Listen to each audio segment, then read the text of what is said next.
নিজেকে এতটাই ভালো মানুষ তৈরি করো যে তোমার ভালো মানুষের কাছে প্রত্যেকটা মানুষ পরাজিত হবে।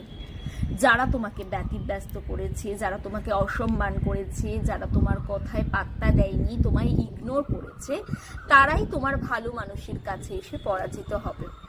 তারা তোমাকে যতই খারাপ কথা বলুক না কেন, খারাপভাবে ব্যবহার করুক না কেন, তুমি সবসময় তোমার বেস্টটাই তাদেরকে দেবে। জানি কথাটা বলাটা যতটা সহজ, করাটা ততটাই কঠিন।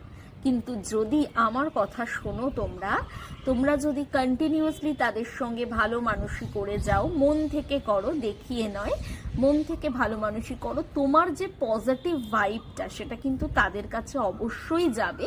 এবং এক সময় গিয়ে তারা তোমার সাথে খারাপ কিছু করার সময় না তাদের মনটা দিকপিক দিকপিক করবে। কেন মনে হবে যে এই মেয়েটি বা এই ছেলেটি তো আমার সাথে কখনো খারাপ হয়নি।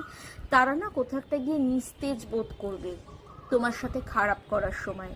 আস্তে আস্তে দেখবে তোমার ভালো মানুষিতে তারাও কিন্তু পুরোপুরি ভালো না হলেও অন্তত 30 থেকে 40% একটু হলেও ভালো হওয়ার চেষ্টা করবে।